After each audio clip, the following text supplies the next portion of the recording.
Mu ggombolola y'e Madudu awali epicenter y'obulwadde buno mu Mubende twasalawo nga task force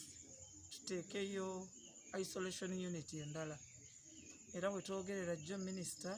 yazze okutema evvuunike batandise okuzimba tujja kuteekawo isolation unit.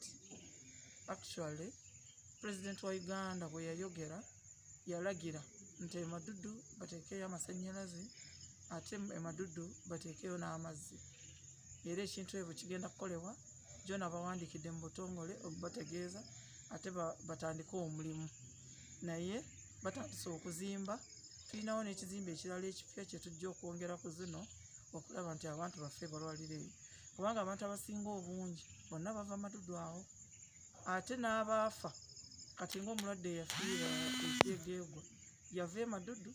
n'agenda n'afiira ekyegeegwa n'eyafa e Kasanda naye yali aviiridde wano n'eyafa e Kagadi naye yali aviiridde Madudu. So olabira ddala nti awo mu kitundu ekyo ekirwadde kikyaliwo nnyo kati ne tusalawo okuzimba isolation center kiryoke tubaleete ate gavumenti yatuteddewo laboratory ey'okunoonyereza ku musaayi. Luli omusaayi babadde bagujja ku bantu ne bagutwala Entebbe ne gutwala ennaku nga 3-4 naye kati tulina mobile laboratory ezimbiddwawo ku ddwaliro omuntu omusaayi bagujja wali ne gumala essaawa nga 3 zokka ne bamuwa results okumutegeeza nti mulwadde oba si mulwadde.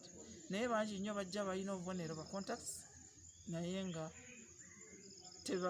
tetunabakakasa nti balina akawuka tuba tulina okubajjako omusaayi tubakakasa ne balina obubonero.